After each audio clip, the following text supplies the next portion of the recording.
Hello students, आज हम लोग पढ़ेंगे टाइप 2 का सवाल नंबर अगला वाला। जैसा कि हम लोगों ने पिछले वीडियो में पढ़ा था, टाइप 2 का हम लोगों ने पहला का पहला क्वेश्चन किया था। आज हम लोग टाइप 2 में कुछ प्रश्न और हैं, उसको कर लिया जाएगा, उसके बाद आगे के क्वेश्चन बताएंगे। ठीक है ना। चलिए, तो सबसे पहले आज इसको करते हैं। ये क्वेश्चन बहुत ही इंपॉर्टेंट क्वेश्चन है। ये प्रश्न ज्यादातर आता ही रहता है। ठीक है ना। चलिए देखते हैं इस प्रश्न को कैसे होगा। सबसे पहला काम आपका ये रहेगा कि जो क्वेश्चन लिखा है वो सीधा है कि नहीं, मतलब कि एक क्रम में लिखा है कि नहीं। सबसे पहले आप इसको क्रम में लिखिए। तो आप कहेंगे 6x² - 7x - 3। अब देखिए आपका प्रश्न जो है वो क्रम में लिखा गया है।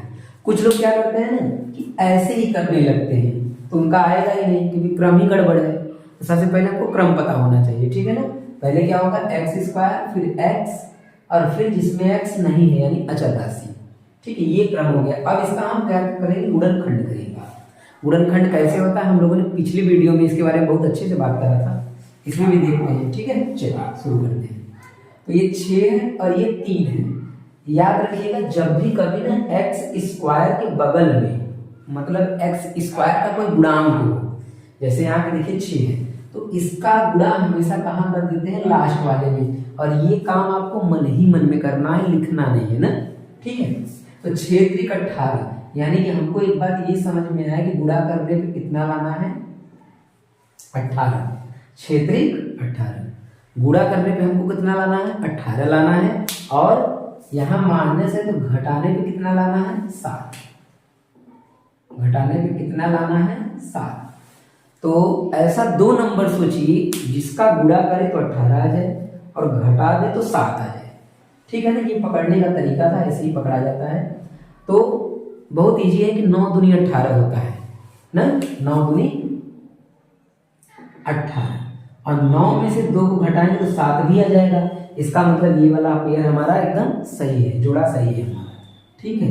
चलिए, तो इसको हम लोग तोड़ देंगे। 9 - 2 में x - 3। ठीक, आगे देखिए।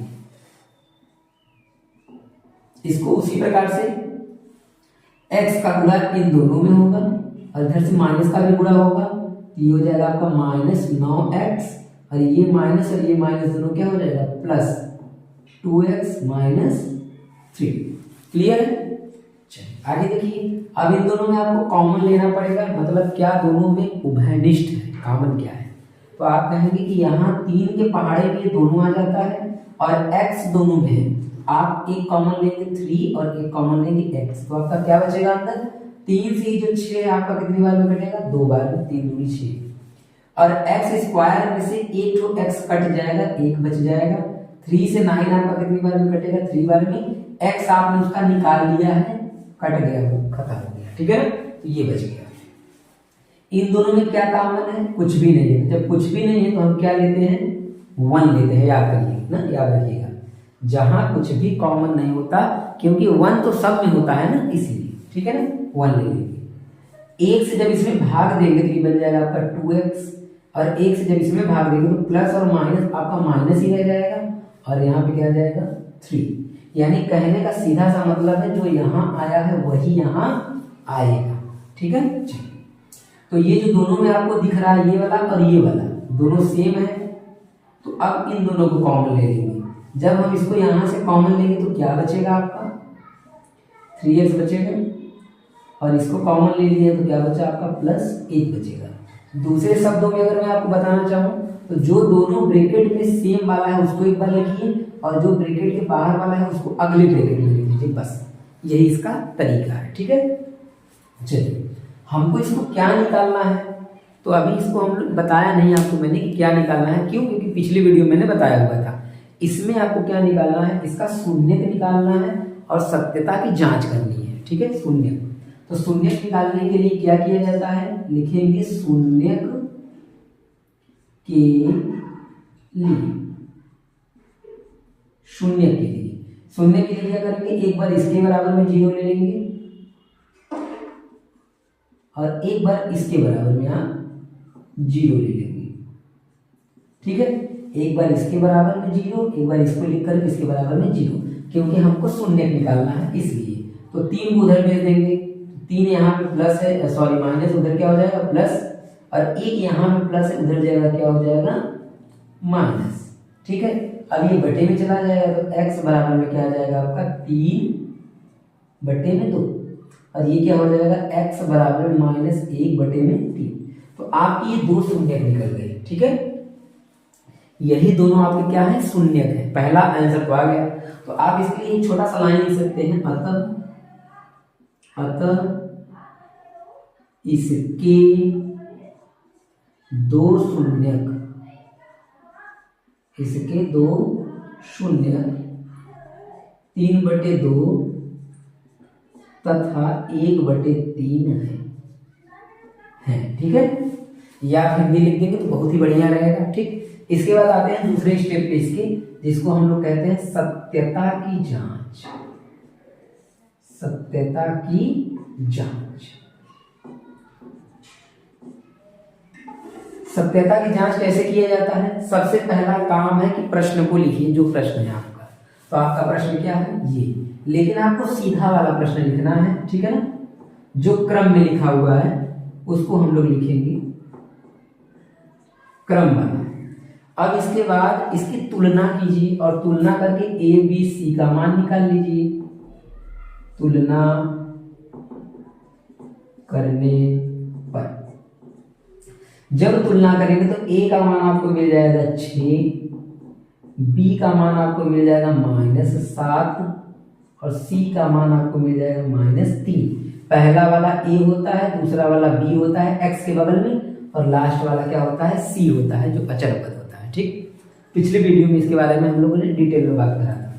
चलिए, ए बी सी पता चल गया, तथा एक काम और कर लेंगे, क्या एल्फा बराबर आपका, ये एल्फा का मान है पहला 3/2, तथा बीटा बराबर आपका क्या हो जाएगा 1/3। 1/3। अच्छा, ये माइनस में है ना, ध्यान दीजिएगा यहाँ पे माइनस में है। ठीक, क्लियर। हमको अल्फा बीटा ऐसे लिख लेना है, पहला शून्यक और दूसरा शून्यक को अल्फा और बीटा बोलते हैं। अब क्या करेंगे, सत्यता की जांच में सबसे पहले लिखेंगे अल्फा प्लस बीटा से, ये फार्मूला है। इस फार्मूले में अपना वैल्यू रखिए, अल्फा का मान रखिए 3/2, बीटा का मान रखेंगे -1/3, माइनस बी का मान कितना है, बी का मान -7 है तो लिख देंगे -7 7। ए का कितना मान है आपका 6 है, 6। ठीक है, अब क्या किया जाएगा 3/2, इसको हल करिए, माइनस और प्लस क्या हो जाता है माइनस, माइनस माइनस क्या हो जाता है प्लस, तो वो खत्म हो जाएगा। ठीक, अब इसको हल करके वही लाना है जो उधर आया है, सेम आना चाहिए, तो हमारा जांच हो जाएगा। ठीक है, देखिए 3 त्रिका 9 और 2 एकम 2 और बटे में 3 दूनी 6 बराबर में 7/6। इसका तिर्यक गुणा हमने कर दिया, क्रॉस मल्टीप्लिकेशन। ठीक है, इसको माइनस करिए, कितना आ जाएगा 7/6, और उधर भी कितना आ जाएगा आपका 7/6। ये हो गया आपका पहला सत्यता की जांच। दूसरा फार्मूला क्या है, दूसरा फार्मूला है आपका अल्फा इंटू बीटा बराबर में C/A, ये फार्मूला है। अल्फा का मान कितना है 3/2, गुणा का चिन्ह लगा के बीटा का मान कितना है -1/3, सी का मान कितना है -3, ए का मान कितना है 6। ठीक है, जब भी कोशिश करा करिए कि माइनस वाला वैल्यू रखें तो माइनस का कोष्ठक में जरूर बना के रखें ना। ठीक है, इसका मल्टीप्लाई करेंगे ऊपर तो ये आ जाएगा 3 एकम 3 और 3 दूनी 6 बराबर में, कोष्ठक उसका हटा देंगे तो हमारा देखिए दोनों बराबर आ गया ना। कहने का मतलब क्या है ना, बराबर दोनों होना चाहिए। अच्छा, कुछ लोग ये सोच रहे होंगे क्या 3 से 3 यहाँ कट नहीं सकता था क्या? बिल्कुल कट सकता था। क्या 3 से ये 6 नहीं कट सकता था क्या? हाँ, कट सकता था, लेकिन हमको काटने का कोई आवश्यकता नहीं है। क्यों? क्योंकि हमको दोनों पक्ष बराबर दिखाना है, तो बराबर हो गया। आप चाहे तो काट सकते हैं, उसमें कोई दिक्कत वाली बात नहीं है। ठीक है, तो ये हो गया हमारा, ये क्वेश्चन समाप्त हो गया। आइए एक तरीके का और इसी में क्वेश्चन है, उसका भी हमको गुणनखंड ही करके शून्यक निकालना है। लेकिन क्या है ना कि यहाँ पे जैसे 3 पद दिया है ना, उसमें क्या देगा आपको 2 पद देगा केवल। दो पदों को हल करके निकालना है, ठीक है ना। तो आइए देखते हैं उस टाइप का क्वेश्चन कैसे होता है। वो टाइप नंबर 2 के ही अंतर्गत आएगा ना, क्योंकि वही पूछा है, शून्य निकालना है और सत्यता की जांच। चलिए देखते हैं। चलिए अब दूसरा वाला देखते हैं। दूसरा का दूसरा जो ये प्रश्न है t² - 15, इसमें केवल 2 ही पद हैं। अब इसको किया कैसे जाए, इसको करने के 2 तरीके हैं। मैं आपको दोनों तरीके बताता हूँ, ठीक है ना। दोनों तरीके मैं आपको बताता हूँ। देखिए, सबसे पहला तरीका जो बिल्कुल आसान है कि इसका गुणनखंड तो किया नहीं जा सकता उस तरह से जिस तरह से हमने किया था कि गुणा करने पे इतना लाना है, जोड़ने पे इतना लाना है। लेकिन इसका दूसरा रास्ता ये कि आप डायरेक्ट ही क्या करिए, डायरेक्ट लिखिए शून्यक के लिए। क्या लिखिए, शून्यक के लिए। और शून्य के लिए हम लोग क्या कर देंगे, इसको शून्य बना देंगे, बराबर में 0। डायरेक्ट क्या करेंगे, इसके बराबर में 0। अब क्या करेंगे, 15 उधर भेज दीजिए, ये हो जाएगा आपका t² बराबर में, इधर -15 था, उधर जाएगा क्या हो जाएगा +15। स्क्वायर क्या बन जाएगा वहां पे, उस साइड में करड़ी बन जाएगा, और करड़ी के बाहर प्लस और माइनस दोनों ही चिन्ह होते हैं, ठीक। ये हो गया आपका t का मान। अच्छा, ये जो t का मान आया है आप देख सकते हैं कि t का मान 2 बार है, एक बार प्लस वाला है और एक बार माइनस वाला है, ठीक है। यहाँ पे प्लस इसलिए नहीं लिखा गया है क्योंकि प्लस तो छुपा ही होता है, इसलिए। तो इसके t के कितने वैल्यू आ गए, 2 मान आ गए। अब हमारा पहला शून्य की हो गया अल्फा, दूसरा शून्य की हो गया बीटा। हिंदी सेम तरीके से आप लिख लीजिएगा। अतः इसका पहला शून्य ये है, दूसरा ये है, ठीक है। तो सत्यता की जांच पे आते हैं। जांच करने के लिए सबसे पहला काम क्या है, t² - 15। फिर तुलना कीजिए, लिखेंगे तुलना करने पर। जब आप तुलना करने पर लिखेंगे, तुलना करेंगे तो क्या आएगा आपका, a बराबर कितना मिलेगा। तो ध्यान दीजिएगा बात को थोड़ा, ax² + bx + c। तो आप जानते हैं कि जो स्क्वायर वाले के बगल में होता है वो a होता है, तो t² के बगल में क्या है 1, तो a का मान कितना आएगा 1 आएगा ना। यहाँ पे बच्चे अक्सर फंस जाते हैं, ठीक। अच्छा, जो x के बगल में होगा वो b होगा, तो बताइए क्या यहाँ पे x वाला है, कहने का मतलब यहाँ x² तो यहाँ x होगा, तो यहाँ t² तो t वाला मान होना चाहिए ना। t वाला तो है ही नहीं, इसका मतलब जो नहीं है उसको हम लोग क्या ले लेंगे, b का वैल्यू क्या ले लेंगे 0। b आपको नहीं दिया है तो c वाला दिया है आपको 15। कुछ लोग इसी को b ले लेते हैं और गलती कर देते हैं। तो b का नहीं मान दिया है आपको, किसका मान दिया हुआ है, आपको मान दिया है c का। तो c बराबर आपको कितना लिखना है, माइनस में 15। a b और c, ठीक है ना। a b c हमको पता चल गया। अब क्या करेंगे, अल्फा बीटा हमको यहाँ पता है, ठीक है ना। तो या तो लिख लीजिए कि अल्फा बराबर आपका क्या है, करड़ी में 15 है, और बीटा बराबर आपका क्या है, करड़ी में है -15 है, माइनस करड़ी में 15, ठीक। अब अपना चेक करेंगे कैसे, पहला अल्फा प्लस बीटा वाले फार्मूला से -b/a। तो बताइए अल्फा का मान कितना है, करड़ी में 15, बीटा का मान कितना है माइनस करड़ी में 15, बराबर माइनस b का कितना वैल्यू है 0, a का कितना वैल्यू है 1। अच्छा, 15 ये प्लस माइनस माइनस हो जाएगा, ठीक है। ये 0 में किसी से भी भाग में क्या बन जाता है 0, और 0 के बगल में कोई भी चिन्ह नहीं लगाया जाता, तो इसको इसमें से घटाएंगे 0 बराबर में 0। पहला वाला जांच हो गया हमारा।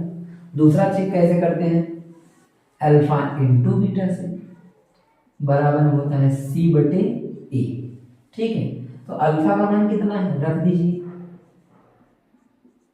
इंटू का चिन्ह लगा के बीटा का मान रख दीजिए, बराबर c का कितना वैल्यू दिया हुआ है माइनस में 15, a का कितना वैल्यू है 1, ठीक है। चलिए देखिए, जब इसका इसमें गुणा होगा तो माइनस तो रह जाएगा, और आपको पता होगा कि 15 का 15 में जब गुणा होगा तो 225 आएगा, और 225 15 बन के निकल जाएगा। लेकिन एक सबसे अच्छा तरीका ये है कि जब दो चीजें करनी में हो सेम हो, तो करनी से करनी हट जाता है, गुणा होता है तो क्या होता है, करनी से करनी हट जाता है और ये हो गया आपका, उधर भी -15 इधर भी। आप चाहें तो 15 का स्क्वायर करके हटा सकते हैं, आप चाहें तो 15 का 15 में गुणा करके 225 लिख के फिर उसको 15 करने में से निकाल देंगे, वो भी तरीका है। तो सबसे अच्छा तरीका तो यही है, बेस्ट। ठीक है, तो इस तरह से ये भी क्वेश्चन हो गया जिसमें 2 पद होंगे। ठीक, इस तरह के जितने भी क्वेश्चन है मैंने यहाँ पे लिखा हुआ है 1 से लेकर 14 तक, आप सारे प्रश्न कर सकते हैं, सभी के सभी। ठीक है, आप सभी प्रश्नों को ट्राई करिए। अगर आपको जो प्रश्न नहीं आता आप उसको मुझे कमेंट में बताइए कि ये क्वेश्चन नहीं आ रहा है, तो मैं आपको वो बता दूंगा। ठीक है ना, चलिए तो आज के लिए इतना ही था, बाकी मिलेंगे हम लोग कल अगले वीडियो में। तब तक के लिए बहुत बहुत धन्यवाद।